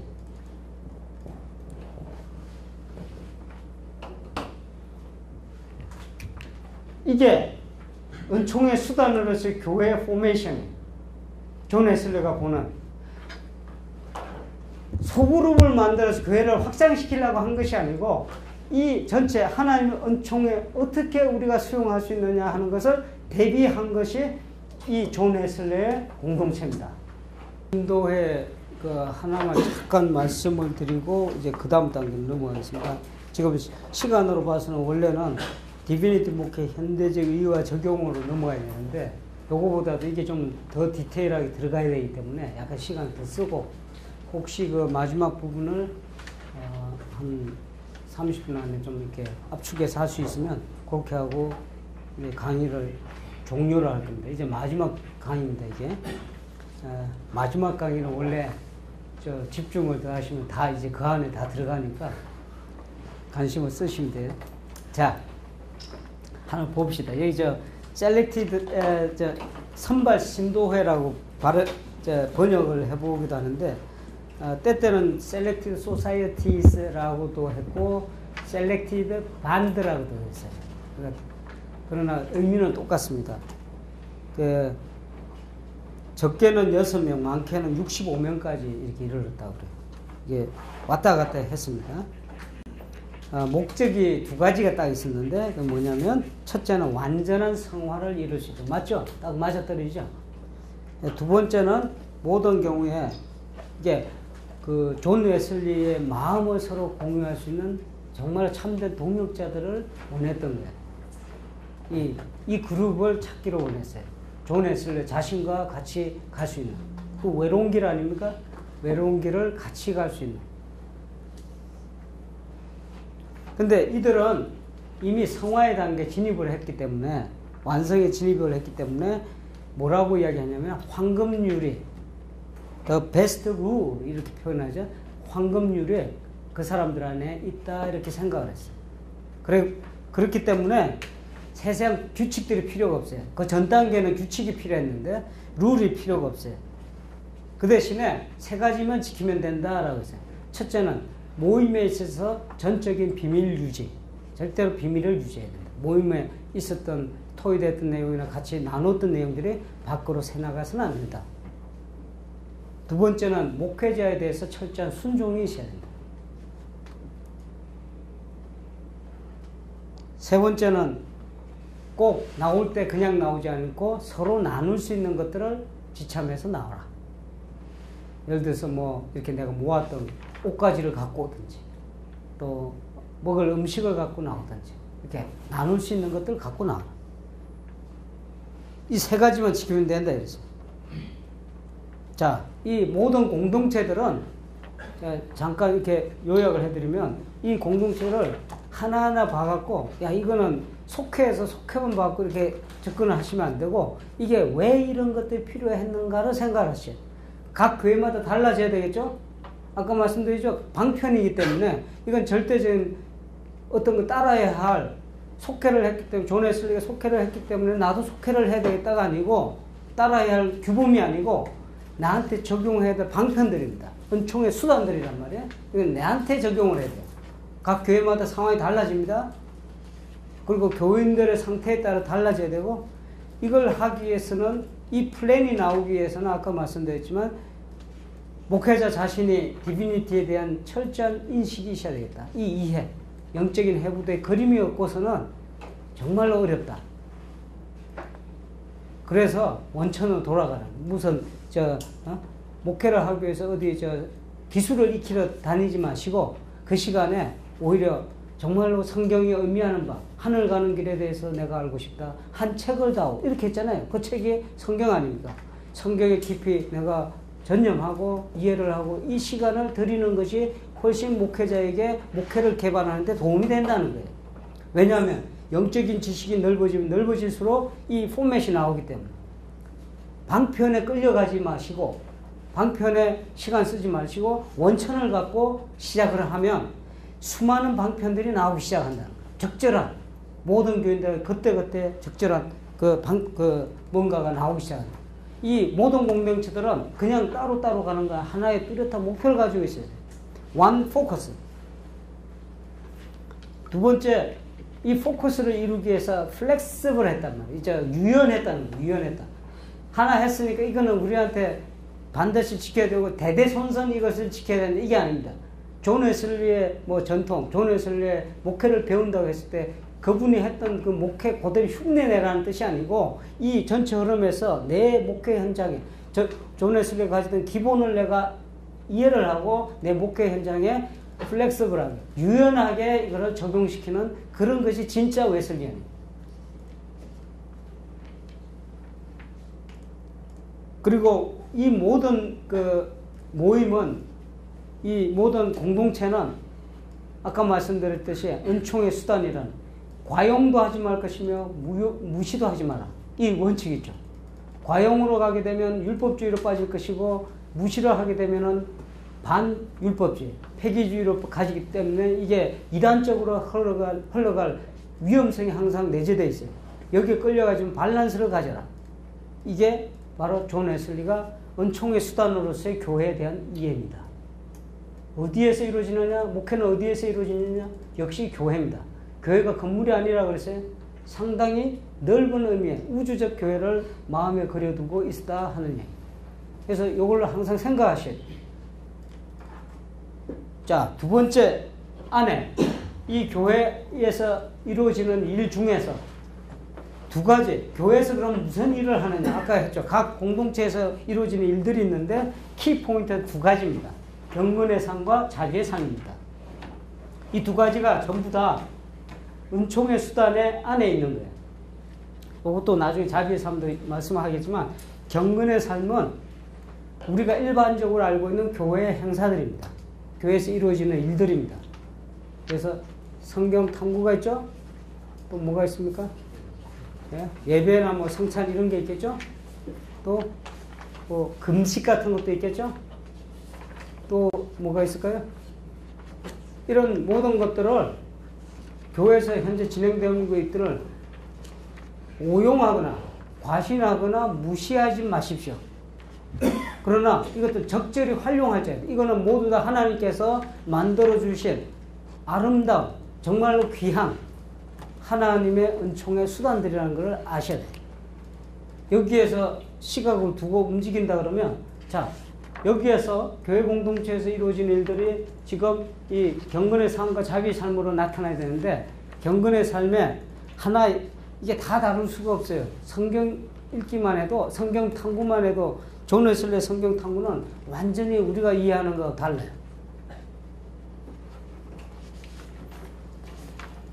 내 한 책을 다 그랬죠?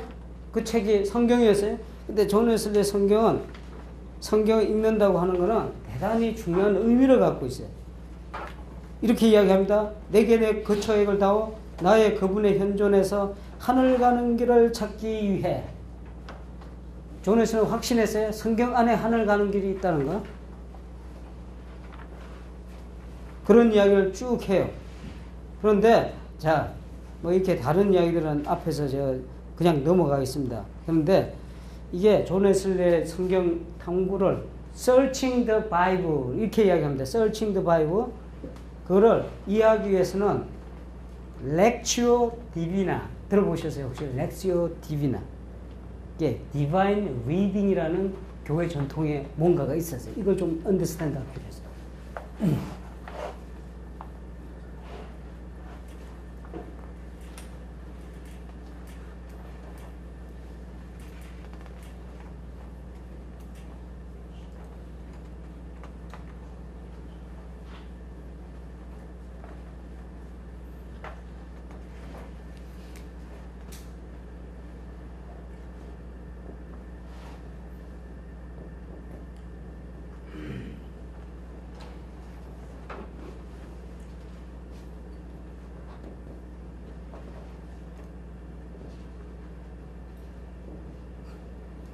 디바인 리딩 이게 성경 읽기에 아주 오래된 수도원적 전통이에요. 이거는 네 가지로 이루어져 있습니다. 하나는 렉치오 리딩입니다. 렉치오 리딩. 두 번째가 메디타치오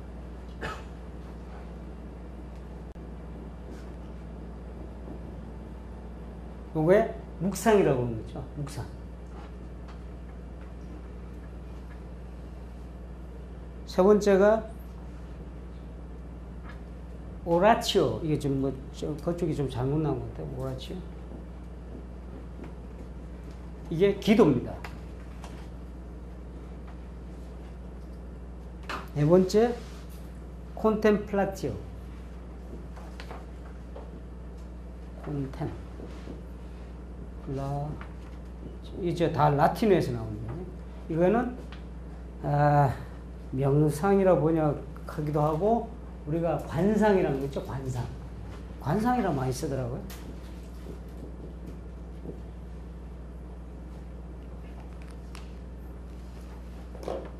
이게 원래 존 웨슬리 이전에 전통적으로 수도원 혹은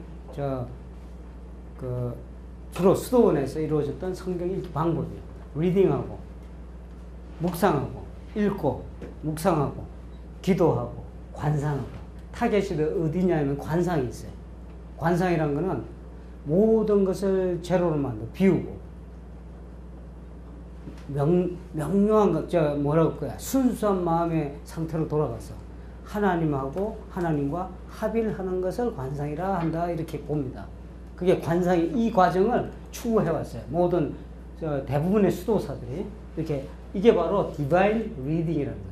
성경책을 놓고 지금도 이렇게 하는 분들이 많아요.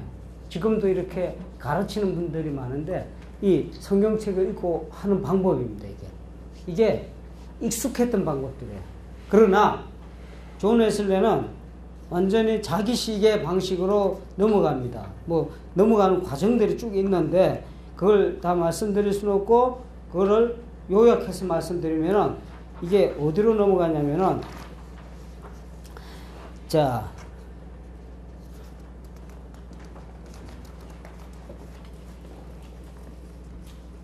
리딩은 똑같습니다. 읽기는 똑같습니다. 그리고 여기서 묵상 대신에 듣는 거, 히어링을 집어넣어요.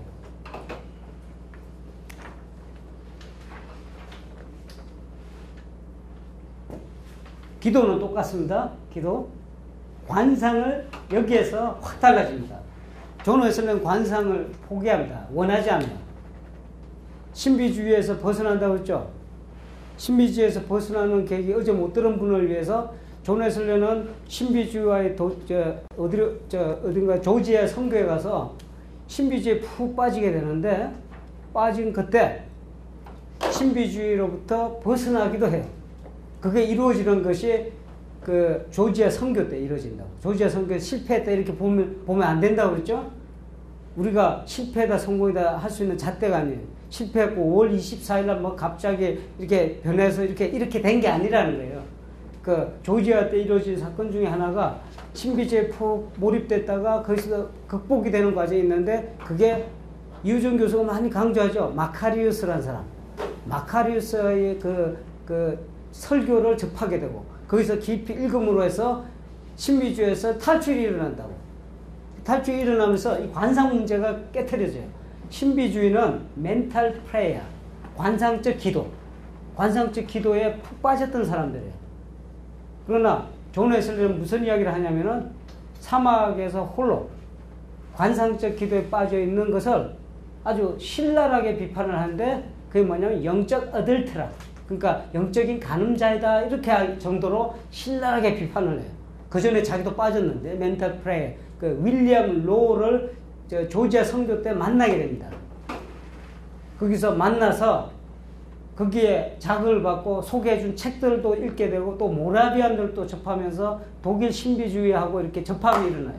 그래서 푹 빠졌는데, 멘탈 프레이어를 쫓아갔는데 이거를 중지를 하고, 나는 더 이상 이렇게 쫓아가지 않는다. 하마터면 내 영혼이 파손될 뻔했다, 이런 이야기를 글로 써요. 자기 형한테도. 그때 기록이 쭉 나옵니다. 그런데 이 멘탈 프레이어, 이 관상적 기도에서 벗어남으로써 어느 방향으로 가느냐면 바로 이게 독특한 겁니다. 행함으로 갑니다. 행함.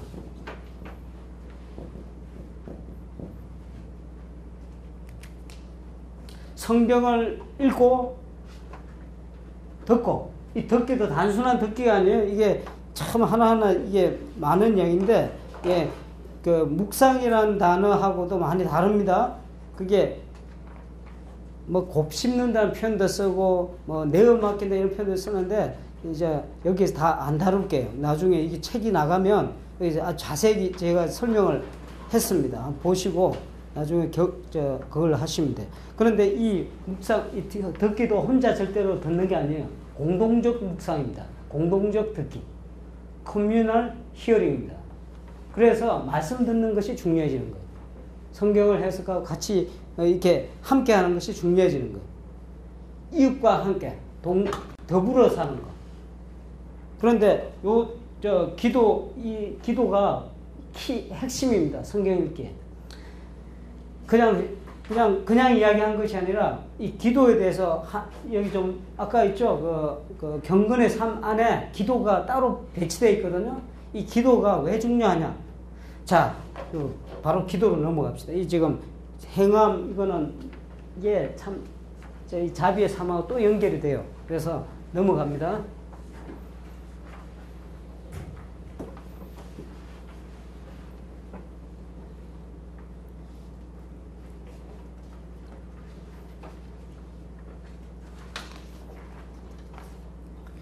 존 웨슬리 기도를 보면 기도의 핵심이 왜 기도를 해야 되는가? 여기에 대한 것이 디비니티하고 밀접한 연관을 갖습니다. 이 전체 흐름이 있었죠? 전체 흐름에서 주도권을 누가 진다고 그랬어요? 하나님입니다. 그죠? 그레이스, 하나님의 은총. 그레이스가 하나님의 은총이 주도권을 쥐고 이렇게 진행된다고 그랬어요. 진행되는데 이 그레이스를 수용하는 그 일은 어디에서 이루어지냐면은 그 은총이 이게 실현되는 것, 실현되는 그 과정은 누가 주도하시냐? 성삼위일체 하나님 중에서 성령이 인도하는 겁니다. 성령. 존 웨슬리의 그 성령에 의해 스피릿 나왔죠? 목회의 삼겹줄이라고 했습니다. 기억하시죠? 첫 번째 뭐라고 그랬어요? 다 잊어버리셨나? 목회를 존 웨슬리가 목회를 예. 그 독트린이라고 했죠. 독트린은 이 진리를 이야기하는 겁니다. 진리를 이야기하는데 그게 실현되는 게 어떻게 된다고 했어요? 바로 성령의 역사 가운데 이루어진다. 그래서 스피릿이 들어갑니다. 항상 독트린, 스피릿, 디시플린 이 세 가지가 똑같이 간다고 했죠. 이게 그 하는 파스웨이, 그 통로라고 그랬어요. 목회가 이루어지는 통로인데 이 통로 이걸 통해서 이렇게 존 웨슬리 목회가 이런 세부적인 목회가 이루어지는데 거기에서 주도적인 역할이 바로 스피릿에서 이루어진다 하는 거예요. 이 스피릿이 주도권을 잡고 이렇게 그렇죠. 선행은총 생각해 보세요. 선행은총에서 사람을 회개로 이끄는 것은 아무리 우리가 어떤 준비를 하고 이런다 하더라도 사람이 할 수 있는 일이 아니에요. 성령께서 율법을 우리 마음에 있는 양심의 율법을 조명함으로 해서 죄의 심각함을 깨닫게 하고 내 현재 상태를 깨닫게 하고 그리고 하나님의 은총을 인도하는 일은 성령이 아니고선 그 누가 할 수 없는 일이에요. 성령의 주도권, 하나님의 그레이스는 성령이 주도해서 이게 모든 일이 이루어지는데 이 성령의 역사를 가장 완벽하게 수용하고 동참할 수 있는 그 통로가 뭐냐? 은총의 하나님이 우리에게 성령을 호흡하게 하고 성령의 역사를 받아들이게 하는 가장 완벽한 하나님의 수단이 뭐냐? 기도다라고 이야기하는 거예요. 기도가 없이는 성경 읽기도 불가능합니다. 그냥 글자만 읽는 거지. 기도가 없이는 하나님의 은총의 모든 수단들이 불가능합니다. 다 막혀버립니다. 기도가 없이는 하나님의 은총의 수단은 그냥 저기가 있는 수단들일 뿐이에요. 이게 작동을 하지 않습니다. 말라붙어져. 왜냐하면 성령께서 역사하실 방법이 없다. 기도의 중요성이 이제 그렇게 기도의 중요성이 나오는 거예요. 성경을 아까 하나님의 하늘 가는 길 그 디비니티를 이해할 수 있는 지혜와 능력도 성령의 역사로 가능해지는데 그거는 우리의 기도가 없이는 이게 불가능하다. 기도를 호흡이라고 그러잖아요. 똑같다고 그랬잖아요. 많이 듣죠? 호흡이고 성령이라는 단어와 기도의 단어가 똑같습니다. 호흡. 그 어원이 똑같다는 얘기예요.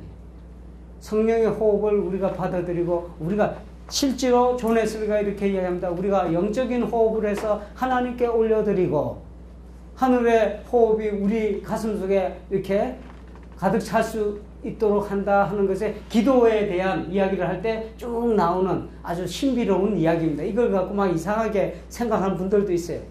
막 그 신비적인 어떤 체험이다 이러는데 이게 아니고 존 웨슬리의 관심은 이 하나님의 은총에 어떻게 응답하느냐.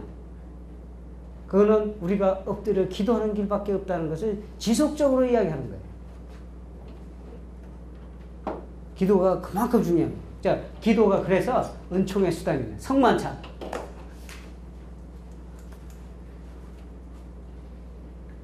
성만찬으로 참 이야기가 할 게 많은데 존 웨슬리는 성만찬의 사람이에요.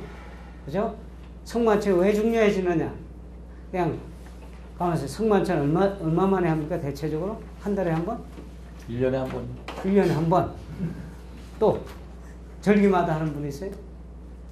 특별한 뭐 성탄절기 뭐 그렇게 하시기도 하고 또 매달 하시는 분도 있죠. 또 어떤 게 매주 하시는 분도 가끔 있더라고요. 그래서 저도 여기 한국에서 목회할 때 성찬의 중요성을 그렇게 깊이 느끼지 못했어요. 근데 영국에서 목회하면서 거기 할머니 할아버지들은 병원에 입원해서도 꼭 목회자를 불러요. 불러서 성찬을 해주세요라고 얘기합니다. 이게 몸에 밴 거죠, 평생 동안. 그래서 별로 이게 왜 성찬을 해야 되는가 하면서 의문을 가지면서 그 요만한 세트가 있어요. 요만한 가방이 들고 병원 가서 그것도 이제 얼마 안 있으면 돌아가실 분한테 성찬을 꼭 합니다. 마지막 성찬 비슷하게 성찬식 홀로 1대1로 합니다. 1대1로 하는데 너무너무 좋아요. 성찬식. 그 수요일 같은 때도 고요한 가운데 성찬식 프로그램 만들어갖고 여기도 있는지 모르겠어요. 아주 고요한 가운데 그저 테이블 하나 딱 갖다 놓고 성찬식을 해놓고 뭐 예를 들면 직장인들 있죠. 그런 분들이 오면은 기도하고 같이 성찬을 나누고 이런 것이 그 제가 영국에 있으면서 하는 프로그램 중에 하나입니다. 그런데 의외로 많이 와요. 의외로 많이 와. 그거를 이렇게 안 하는 그 성찬을 안 받았다는 것에 대한 아주 부담을 많이 갖고 있고. 그런데 한국 교회에서의 성찬이 그렇게 중요시 안 되잖아요. 개신교에서는.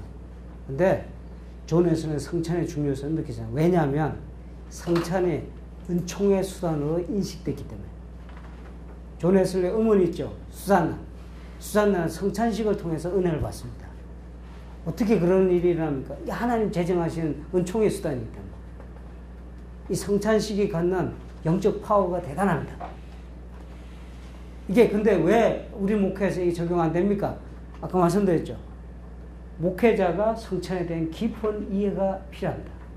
준비부터 시작해서 토마스 아켄피스의 그 그리스도 본받아라는 그 성찬 항목이 따로 나와요. 대단히 깊이 있는 이야기를 하고 있어요. 한번 꼭 읽어보세요. 이 성찬에 대한 교회 역사상 하나님 제정한 이 은총의 수단, 이 성찬을 통해서 일어나는 역사. 성찬은 우리가 자칫 잘못하면 균형을 잃어버릴 수 있는 것들 균형도 잡아주고 그야말로 영적인 양식을 성찬을 통해서 충만히 공급받을 수 있는 길이 이 존 웨슬리가 우리한테 보여줬어요. 그래서 성찬에 오죽하면 성만찬주의자라고 그렇게 했어요. 기회만 되면 성찬을 받으려고. 기회만 되면 성찬을 하려고. 그 이유는 제가 오늘 다 말씀드릴 수가 없는데 아까 말씀드린 은총의 수단이라는 거기에 대해서 하나님 제정하신 이 은총의 수단은 이게 그냥 하나의 의식이 아니고 은총의 수단임을 깨닫고 거기에 대해서 명확한 인식을 했고 거기에 대해서 실제로 하나님의 역사가 어떻게 이루어지는가를 경험했기 때문에 이게 가능했던 거예요. 이 귀한 것을 버리지 마시기 바랍니다. 여러분들 이렇게 하시면서 한번 거기에 대해서 성찬에 대해서 깊이 있게 글들을 읽어보시고 존 웨슬리 글들 읽어보고 그리고 그 외에 교회 전통에서 내려왔던 성만찬에 대한 이야기들을 깊이 읽어보시면 성찬이 간 이 한국교회 제가 봤을 때 설교나 이런 건 참 많거든요. 그러니까 오히려 넘쳐날 정도인데 이 성찬이 잡아주는 이게 대단히 영적인 파워가 있어요. 한번 고려를 해보시기 바랍니다. 금식도 마찬가지. 금식은 오늘 안 하랍니다.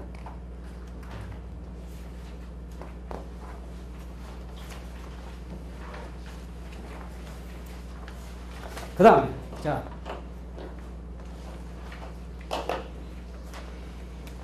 아까 원에서, 은총의 수단, 원에서 맨 끝에 그게 하나님 사랑과 이웃 사랑이랬죠. 완전입니다, 완전. 그 밖을 둘러싸고 있는 것이 성령의 열매다. 그리스도의 마음이라고도 했어요.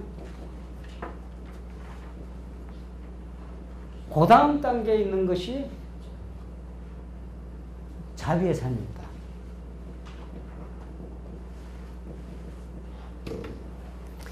자비의 삶을 은총의 수단으로 이겼다.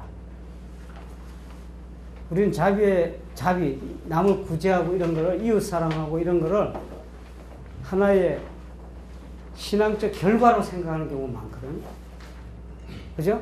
우리가 신앙을 잘 가졌을 때, 신앙이 깊어졌을 때 사랑이 넘치고 이래서 남을 돕는다. 이렇게 생각하는데, 존 웨슬리는 그런 생각을 그렇게 갖지 않아요. 이게 하나의 우리의 여기에 이르는, 완전에 이르는 중요한 하나님의 은총의 수단으로 이해를 하고 있다. 이 구조 속에 들어오는 거예요. 목회의 구조 속에. 그래서 보십시오. 존 웨슬리 평생의 삶이 여기에 관련되어 있어요. 여기 관련되어 있어요. 그 이유는 크리스찬으로서 삶을 살아야겠다는 의지적으로 만들어진 것이 아니고 여기를 통해서 이 자비의 삶을 통해서 하나님의 은총을 경험하기 때문에 그래요. 다른 이야기입니다. 이게 완전히 자비의 삶, 이 구제, 이웃을 구제하고 사랑하는 일을 통해서 은총을 깊이 경험하게 되는 경험을 했단 말이에요. 자, 위치가 어디에 되어 있냐면은 훨씬 가까워요. 경건의 삶보다도. 이게 중요한 이야기입니다. 존 웨슬리는 무슨 생각을 했냐면은 혹시 경건의 삶을 그 은총의 수단으로 사용하기 이전에 이걸 먼저 해야 될 찬스가 있다면은 이것부터 해라는 거예요. 더 효과적이고 더 중요하기 때문에. 남을 사랑해서 구제를 하면 좋겠죠. 근데 그게 아니고 존 웨슬리 보는 건 뭐냐면 내가 하나님의 은총을 경험하기 위해서 구제를 하는 거예요. 하나의 예배적 행위입니다. 하나의 은총을 받아들이기 위한 나의 몸부림이에요. 몸부림. 이 구제를 해 나갈 때 또 역시 이 구제도 내 마음대로 하는 것이 아니고 성령의 인도하신 가운데, 기도 가운데 행하라는 것이 키포인트예요. 이게 전부 다 이 모든 원심으로, 이 원심인가요? 구심이죠. 이 가운데로 이 직결되는 이 흐름이 바로 완전을 향한 발걸음이거든요. 이 발걸음이, 이 디비니티의 발걸음인데, 이 디비니티의 발걸음이 여기에 초점이 맞춰지려면 이 자비의 삶이 대단히 효과적이고 반드시 있어야 된다. 교회 안에서 경건의 삶보다도 오히려 비중 높게. 그렇다고 해서 경건의 삶 빼야 되는데 이게 아니죠. 폭넓게 둘러싸고 있잖아요. 같이 가는 거예요. 그러니까 사회봉사냐? 이웃사랑이 먼저냐? 혹은 경건의 삶이 먼저냐? 이런 이원적 구조가 아니라는 거예요. 이게 같이 가는 겁니다.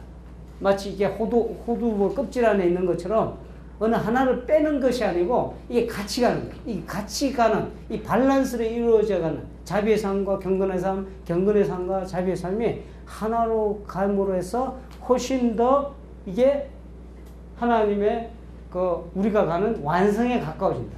특히 자비의 삶은 뭐하고 관련이 있냐면 성화의 실천과 관련이 있어요. 성화의 은총. 경건의 삶은 칭의와 거듭남의 은총과 관련이 있습니다. 여기에 커버할 수 있는 공동체를 여러분 구성하셔야 되고 여기에 또 자비의 삶과 관련된 아까 보셨죠? 셀렉티드 소사이어티에서 해야 될 거는 남하고 나눌 수 있는 것만 들고 가라. 세 가지 조건 중에 하나였잖아요. 이 단계에 접어들면은 바로 거기에 포커스를 맞춰지는 거예요.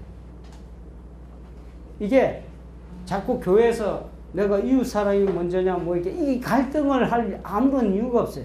그래서 제가 감신대 앞에 간판 이야기 했잖아요. 보니까 웨슬리 복음주의 신학교 됐는데 왜 웨슬리를 복음주의란 말에 집어넣어버리느냐 하는 거예요. 존 웨슬리 복음주의란 말을 쓴 적도 없고 그 안에 집어넣을 그릇이 훨씬 초과하는 그릇이에요.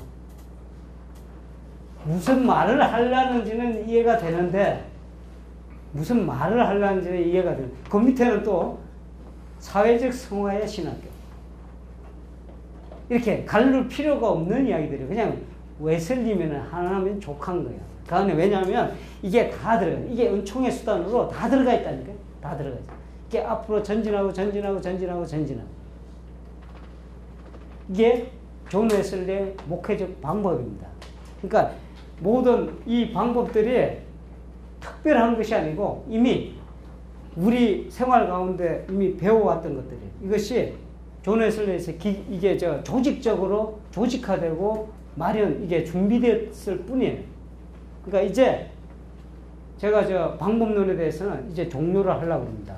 이제 뭐 특별한 것이 아니고 디비니티 전체 흐름에 대해서 첫째 원리는 깊이 있게 인식해라. 여기서 이걸 아시면 다른 건 사실은 다 방편이기 때문에 여러분이 적절하게 이런 배치할 수 있어요. 여러분 거를 만들어낼 수가 있어요. 뭐 방법론에 뭐 이런 걸 가르쳐서 무슨 소그룹을 갖고 뭐 이게 아니라는 거예요. 이걸 아시면 모든 것이 이 안에 수렴돼서 여러분 것을 만들어낼 수가 있어요. 여러분 것을. 그래서 나중에 제 바람은 대학원생 막 졸업하기 이전에, 목회 나가기 전에 각자의 그 목회 디자인을 해와라 해서 같이 이렇게 해보면 참 좋을 것 같아요. 이 강의를 한번 듣고 쭉 해서 본인이 과연 어떤 식의 목회를 해나갔고, 평생에 어떤 목회를 할 것인가, 이걸 다 리포트를 받아서 이렇게 한 번씩 리뷰를 해주고, 대화를 해주고, 기도해주고 한다면 나가서 헤매지 않을 것 같은데, 우리 다 겪었잖아요. 그죠? 졸업은 했는데, 보고 배운 거는 교회에서 우리 생활하면서 우리 선배 목사님들 하신 거. 그러면 똑같이 이거 치고 그거 끝나는 거예요. 속해 있으면 속해 만들고. 이게 이해가 없으니까 하기는 죽으라고 하는데 열매가 맺어지기 어렵다는 거예요. 왜냐면 이 전체 틀이 안 잡혀요. 하는 각자의 행위들이 이게 팔도 움직이고 몸도 움직이고 막 하는데 이게 하나 집결된 에너지가 생기지 않고 이게 분산돼 버리니까 번아웃 되죠. 번아웃. 이게 번아웃 아닙니까? 이번에 디비니티 전체 흐름 바로 이런 부분을 우리가 한번 생각해보고 전체적으로 점검하고 한번 만들어보자는 취지에서 오늘까지 왔습니다.